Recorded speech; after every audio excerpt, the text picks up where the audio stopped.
गौतम बुद्ध, जिनका जन्म सिद्धार्थ गौतम के रूप में हुआ था, का जीवन प्रेरणादायक और रोचक है। उनके बचपन और युवावस्था की कहानी हमें उनकी अद्वितीय यात्रा को समझने में मदद करती है। जन्म और बचपन। एक जन्म। सिद्धार्थ का जन्म लगभग 563 ईसा पूर्व में कपिलवस्तु, वर्तमान नेपाल के पास लुम्बिनी में हुआ था। उनके पिता राजा शुद्धोधन शाक्य गणराज्य के राजा थे और उनकी माता महारानी महामाया थीं। कहा जाता है कि सिद्धार्थ के जन्म से पहले उनकी माता ने एक दिव्य स्वप्न देखा था जिसमें एक सफेद हाथी उनके गर्भ में प्रवेश करता है।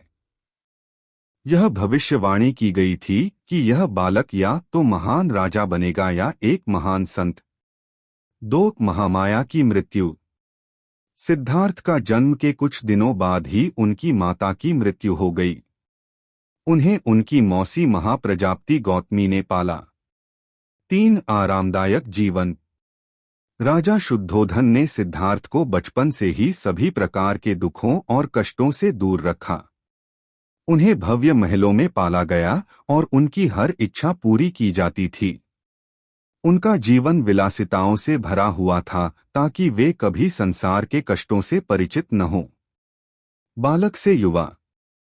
4 शिक्षा और प्रशिक्षण। सिद्धार्थ को शिक्षा, युद्धकला और राजकाज की विधियां सिखाई गईं।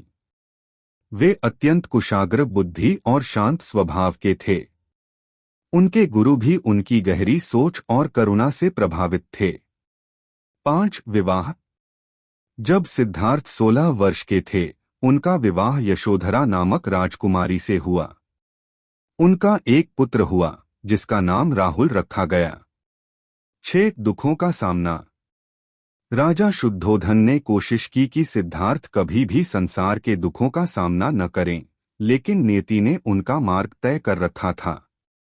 एक दिन जब सिद्धार्थ अपने रथ पर नगर भ्रमण पर निकले तो उन्होंने 4 दृश्यों को देखा। एक वृद्ध व्यक्ति, बुढ़ापा। एक बीमार व्यक्ति, रोग। एक मृत शरीर, मृत्यु। एक सन्यासी, त्याग और शांति।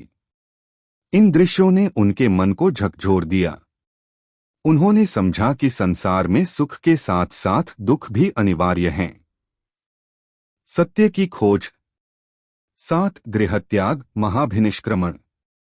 29 वर्ष की आयु में सिद्धार्थ ने अपने परिवार और राजमहल को छोड़कर सत्य की खोज के लिए घर छोड़ दिया। वे वन में जाकर ध्यान और तपस्या में लीन हो गए। सिद्धार्थ गौतम का बचपन और युवावस्था यह दिखाता है कि विलासिता और सुख सुविधाओं के बावजूद उन्होंने संसार के वास्तविक सत्य को जानने की चाह में अपना सब कुछ त्याग दिया। यही यात्रा आगे चलकर उन्हें बुद्ध यानी जागृत बनाती है। बुद्ध भगवान के वन में चले जाने के बाद की कहानी उनके जीवन के महत्वपूर्ण चरणों में से एक है। यह घटना उनके गृहत्याग, महाभिनिष्क्रमण के समय की है, जब उन्होंने सांसारिक जीवन और राजसी वैभव को छोड़कर सत्य की खोज के लिए वन का रास्ता चुना। महाभिनिष्क्रमण की पृष्ठभूमि। गौतम बुद्ध, जो उस समय सिद्धार्थ थे, कपिलवस्तु के राजकुमार थे। उन्होंने बचपन से ही ऐश्वर्यपूर्ण जीवन जिया था, लेकिन उनके जीवन में 4 महत्वपूर्ण दृश्य, जन्म, बुढ़ापा, बीमारी और मृत्यु देखने के बाद उनके मन में गहन वैराग्य उत्पन्न हुआ। उन्हें यह समझ में आया कि जीवन केवल सुखमय नहीं है, इसमें दुख भी है। वन गमन की घटना। सिद्धार्थ ने एक रात को अपनी पत्नी यशोधरा और पुत्र राहुल को सोते हुए छोड़ दिया। उन्होंने अपने सेवक चन्ना और घोड़े कंथक के साथ महल से बाहर कदम रखा। वे अज्ञात दिशा में सत्य की खोज के लिए चल पड़े। उन्होंने अपने शाही वस्त्र और आभूषण त्याग दिए और एक साधारण वस्त्र धारण कर लिया। इसके बाद वे एक वन में चले गए, जहां उन्होंने कठोर तपस्या और ध्यान का अभ्यास करना शुरू किया। तपस्या का काल। वन में सिद्धार्थ ने अनेक गुरुओं से शिक्षा प्राप्त की। एक आलार कालाम, जिन्होंने ध्यान और आत्मसंयम की शिक्षा दी। दो उद्दक रामपुत्र जिन्होंने ध्यान और उच्च मानसिक अवस्थाओं का मार्ग दिखाया, लेकिन इन शिक्षाओं से उन्हें पूर्ण संतोष नहीं मिला। इसके बाद वे उरुवेला, वर्तमान बोधगया के घने वन में पहुंचे और वहां कठिन तपस्या शुरू की। उन्होंने कई वर्षों तक तपस्या की, लेकिन अत्यधिक कठिनाइयों ने उनके शरीर को दुर्बल बना दिया। मध्यम मार्ग की खोज। सिद्धार्थ ने समझा कि अत्यधिक तपस्या या भोगविलास दोनों ही मार्ग सत्य की प्राप्ति में सहायक नहीं हैं। उन्होंने मध्यम मार्ग को अपनाने का निश्चय किया, जो न तो अतिसख्त है और न ही अतिसुखद। बोधगया में ज्ञान प्राप्ति।